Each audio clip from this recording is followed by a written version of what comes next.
a dear friend, one of the people for whom I have among the highest regard of all the people I've met throughout my life all around the world, somebody who has just accomplished so much with her life and has done so much in the cause of social justice and elevating humanity. Ani Zonneveld is the founder and president of Muslims for Progressive Values, the founder of the Alliance of Inclusive Muslims, and she's got a new book out. It's her autobiography, essentially. It's an unlikely social justice warrior is the title, Making My Life Count as a Muslim Feminist. And this woman has lived one astonishing life. Ani, welcome back to the program. By the way, the website is MPV, as in Muslim for Progressive Values, USA.org, mpvusa.org. Ani, welcome back. It's so great to have you with us. Tell us, who is this Ani Zonneveld and where did you come from? How did you get here? Thank you, Tom. And I really appreciate the introduction of me elevating humanity, because that is really at the heart of it all, right? It is about our common good. I'm originally from Malaysia, born, raised to Muslim parents, and people get confused because my last name is Zonneveld, and people think, like, how is this Jewish sounding name running a founder of a Muslim organization? So I kind of have to explain that. No, it's your husband's name, right? Yeah, it's my husband's name, who's Dutch, and so that's kind of the history on that. But my father was a Malaysian ambassador, so I grew up in Germany, Egypt, and India for a total of 16 years, and so my upbringing really informs my values, the inclusive worldview that I have. But also, my parents raised us in this, in a bubble, in a way that everyone's really nice, and they never uttered anything derogatory about any particular group or religious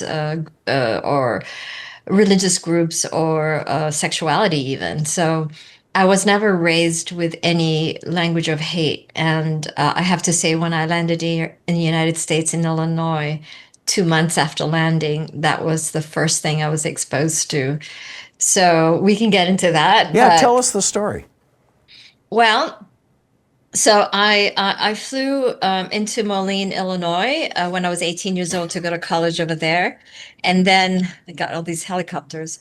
And then I was sitting beside this elderly woman, a white woman, and we had a really lovely conversation. And as we were about to part ways, she asked me, "Well, you seem like a really nice young lady. What church do you go to?" And I was really taken aback by that. And I said, "Well, I'm Muslim." And then her response was, "Well, I've never heard of that religion before." And so that was sort of the tip of the iceberg of the lack of knowledge of what Islam is and what Muslims are.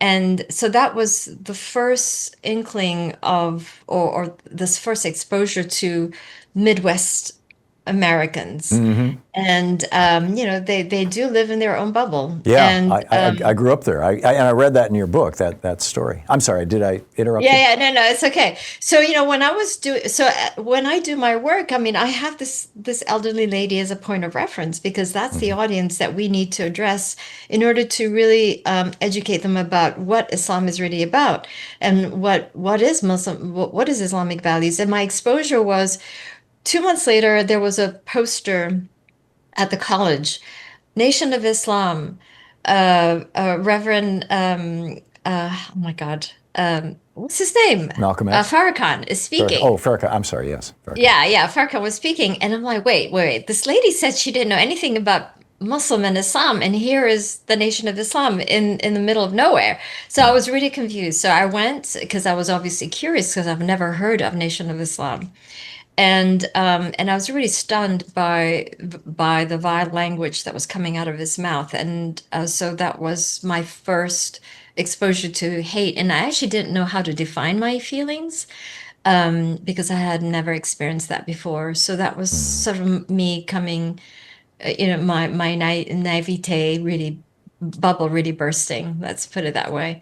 And throughout the years when we were living in Egypt, my dad took me to Port Said City, where it was completely bombed by the Israelis. I've obviously seen a lot of poverty by living in India and in Egypt. So there's a lot of these lived experiences that were both very uplifting and sad, that really informs the work that I do and why I do the work that I do. Yeah, and it's extraordinary work. In fact, I wanted to get into some of this stuff. Not Muslim enough, too Muslim, all these distinctions and things that you talk about in your book. But and I guess we can circle back to that if we have enough time. But I don't want to fail to really get into Muslims for Progressive Values. This extraordinary organization that you started, I would say pretty much single-handedly. How did this come about? What's the mission? What are you all doing these days? Yeah. It started because I put an Islamic pop CD, and I was really stunned that none of the Muslim retail stores would sell the CD Oh, you were a because singer. I was a female singer and the female voice is to be covered, and because I used all the musical instrumentation, and according to their interpretation of Islam, Prophet Muhammad only had the percussion. Now, it's interestingly enough, this artwork here is a picture of Uyghur musicians, a woman singing and playing a string instrument, which, according to the Muslims in America, the institutions in America, it's taboo, it's haram, it's forbidden. So obviously, this is their version of Islam, and it's because of this censorship and oppression of freedom of expression and freedom of religion and belief, basically, how you want to express your faith or not is the reason why I started Muslims for Progressive Values. And it ended up really becoming a national organization, a human rights organization. And so now we do a lot of advocacy at the United Nations. I sit on the Multi-Faith Advisory Council, which advises all the UN agencies. And I'm training imams in Africa and in Afghanistan on how to preach and teach women and girls' rights. So yeah, that's kind of like a little bit about what I do. It's remarkable stuff. We're talking with Ani Zonneveld. She has a new book out on an unlikely social justice warrior, with the subtitle "Making My Life Count as a Muslim Feminist." You can find out more about her organization, and there's a link to the book at mpvusa.org. Although the book is, wherever you find books, an unlikely social justice warrior. Ani, talk a little bit about the state of Islam in the United States, and the work that you're doing to try to elevate is probably the wrong word, but to influence it. Yeah, I would say that the influence has been really great. We have still a lot of potential, great potential, because the younger generation has really become more progressive in their worldview. And we can see that in their position when it comes to LGBTQ rights, particularly trans rights. And so I have to say that, Mamdani winning the elections has really confused a lot of the conservative Muslims, because he's the product of an interfaith marriage between a Muslim man and a Hindu mother.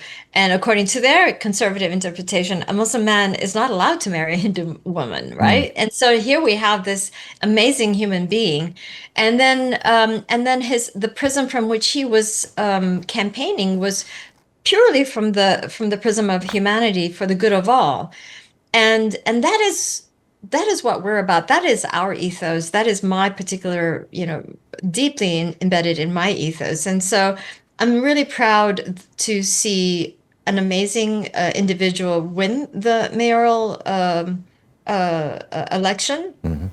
But it just so happens that he is Muslim.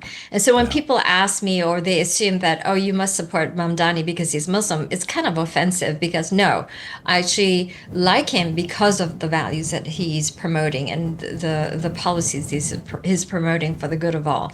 And so he is a good example of what a Muslim can. And I think that kind of freaks out a lot of non-Muslims, whether you're like the Bill Maher type, as you know, Tom.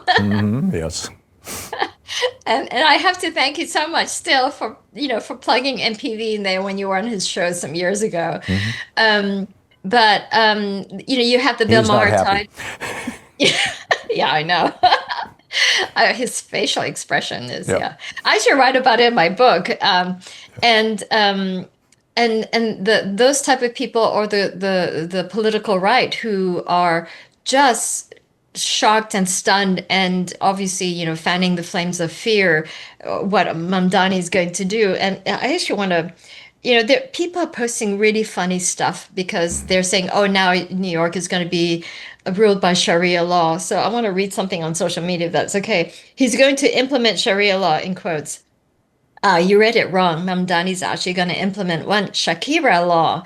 Hips don't lie, but the establishment does. Two, Shania law, do better. That doesn't impress me much, and so on and so on. So there's all this, jokes about it, which I think Yep. is hilarious. Pop Yeah. culture strikes. We have Yeah. about a minute and a half until we hit a hard break I can't control. One of the things that you have, just as an FYI, one of the things that you have really put at the center of Muslims for Progressive Values has been the fate and situation of women and girls around the world and of the queer community. Yeah. Speak to that. Well, it's To a both, human actually. it's humanity, right? So why discriminate? And as a person of faith, you were talking about going to churches in different cities and really sitting there and just soaking in the century-old feeling that is in those walls. I just have the same sentiment. I share the same sentiment with you, and I think it is, religion is one thing, but faith is another thing, and spirituality is another thing. And I think at the crux of it, faith is supposed to be about for the good of humanity, caring for the environment, for the animal kingdom, and to be picking and choosing whose humanity you're going to be supporting or advocating for is the problem with our politics. And that's at the crux of it. That is what the book is about, because I talk about the caste system that is here in the United States, how those in tech industry are discriminating against the Dalits, the untouchables. And, for God's sake, they left India to come here for the egalitarian values, and they're still being discriminated. I'm a Muslim, but I support their right to live free of discrimination. So it's about breaking down the silos that we are.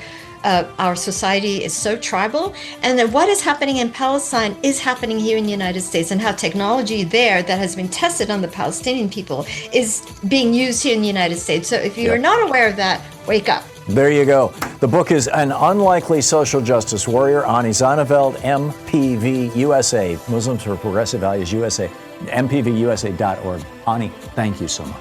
Thank you, Tom. This is the Thom Hartmann Program. Ani is one of the really good ones, and her book is just extraordinary. You've got to check it out. And go to MPV USA, even if you're not Muslim, and sign up. We'll be back.